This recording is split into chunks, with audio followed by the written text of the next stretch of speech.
Welcome to Kingdom Mothers Rise Up, where I encourage and equip you to heal your heart and renew your mind so you can live the fully abundant life Jesus promised you. Let's go. It's time to move. I want to share with you some insight that I gained from doing heart doodling and conversations with my daughter. For background, my daughter is almost 7, and for as long as she has been able to communicate to me in any way,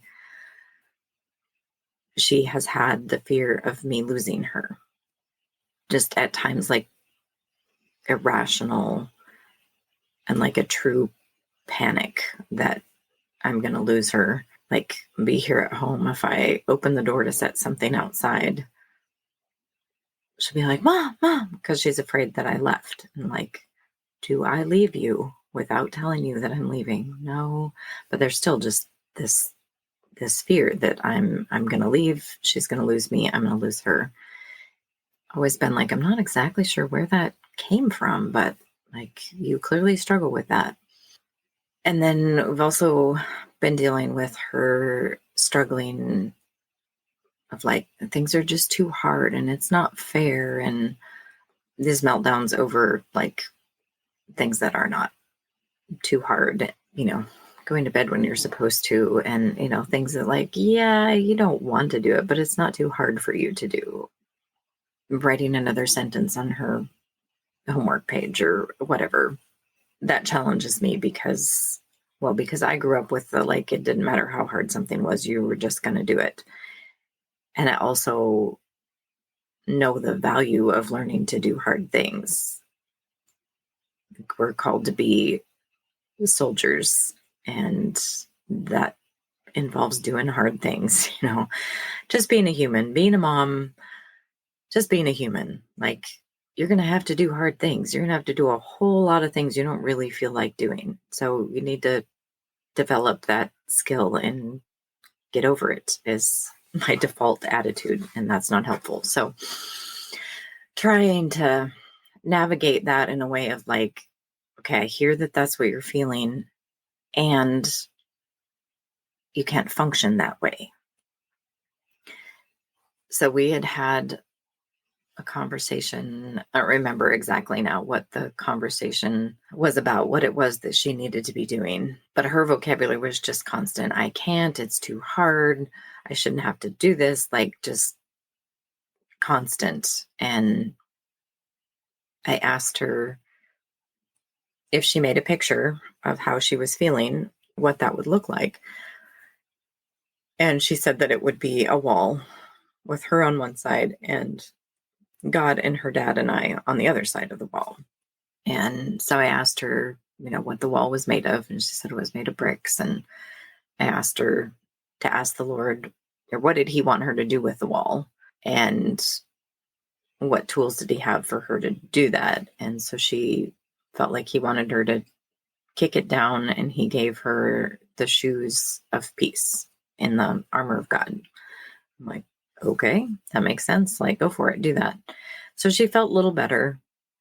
And this was a conversation at night. Then the next morning, I was talking to her because I had the picture and the insight of, like, it was a brick wall. The enemy was handing her the bricks. And he's like, oh, here, I can help you. You can stay safe and not have to do those hard things. Like, I can help you. So he's handing her bricks that are saying, it's too hard. I'm scared. I can't. And so I had that visual of like, okay, like, you've been building that wall between God and your dad and I. And Satan is handing you bricks, and you are, every time that you agree with him that it's too hard and that you can't, that you need me to do it or whatever, like, you're taking another brick and you're building it on there. And so I was having that conversation with her, and I had her ask, where'd the wall come from? Walls have foundations. And I don't remember if I asked her where the foundation came from, but, I don't remember the exact words, but I was asking her to ask the Lord, like, where did this come from?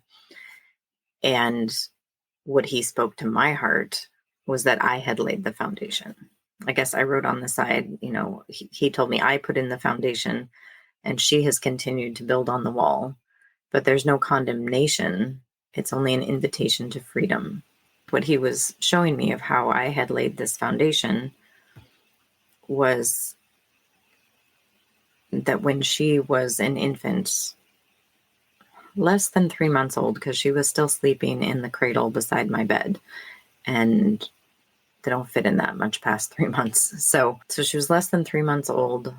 My husband and my oldest son and I were sitting on the couch. The house was pretty dark because my 3 older were teens when she was an infant. So like if they were out at youth group or friend's house, or if they'd already gone to bed, like I'm not sure, but I know it was my husband and my oldest and I, and we'd been sitting on the couch, and it was time for me to feed her again before like put her down for the night. So she's already sleeping. I was going to get her up and feed her. And so maybe everybody else was in bed because that would have been pretty late. And then I was going to go to bed for the night. I went in to get her and she wasn't breathing. Panic. Infant is not breathing, and there's no reason for her to not be breathing. And I brought her out to the couch and we prayed over her and we declared life over her, and which was something I did through her entire pregnancy, because my previous pregnancy, even though it had been 13 years earlier, had ended in a miscarriage. And so believing for life and a healthy baby through the whole pregnancy had been a walk of faith and a challenge. And so like when she was born, feeling like kind of like, okay, we've arrived kind of thing.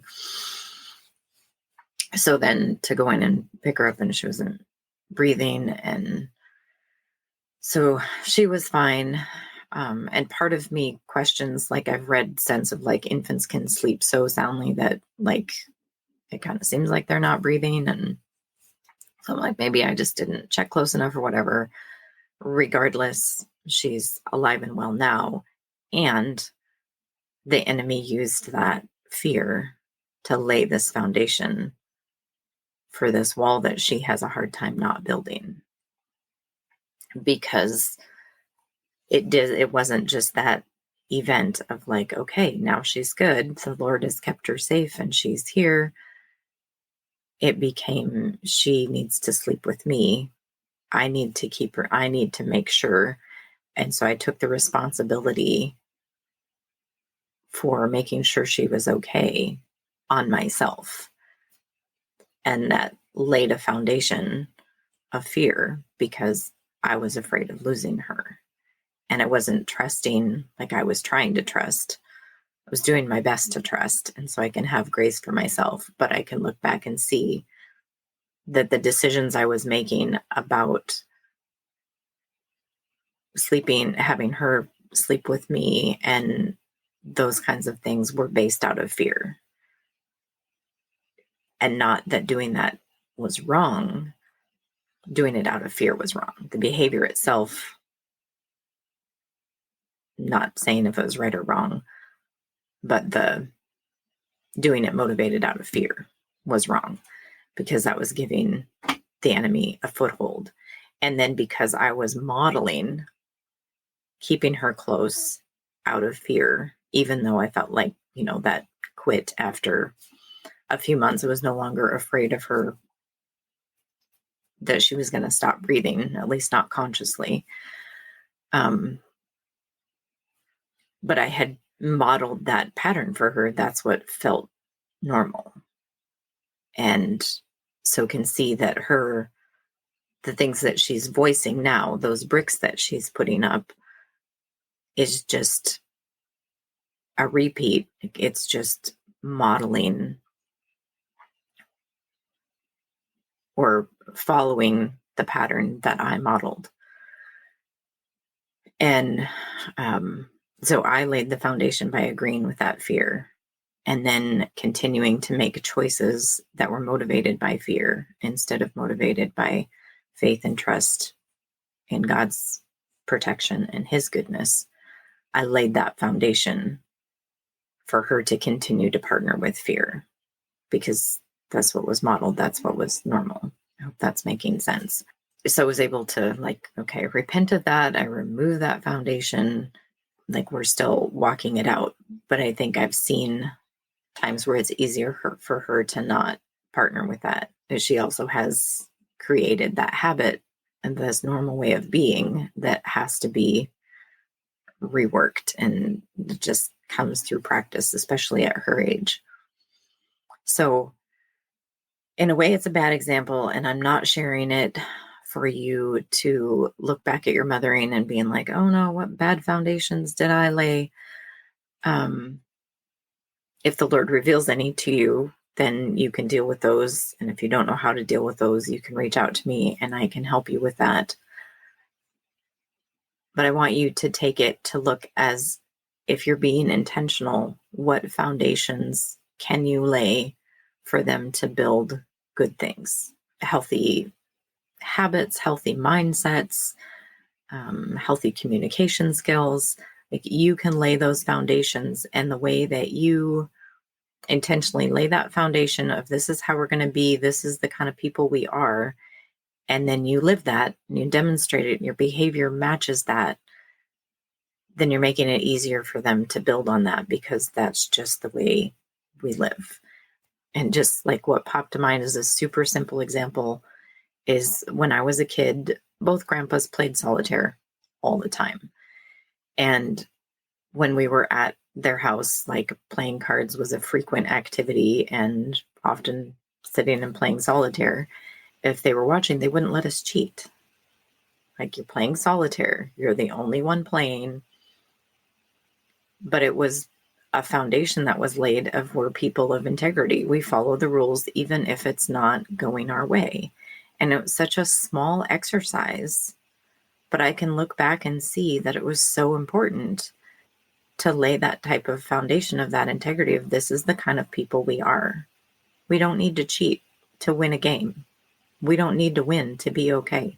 We can just pull it in and mix it up and start over. Small intentional things like that have a lasting impact on your kids. And so look at how can you intentionally lay foundations, or how can you intentionally model building on those foundations just in everyday life that are going to make it easier for them to be who they want to be, who God has made them to be.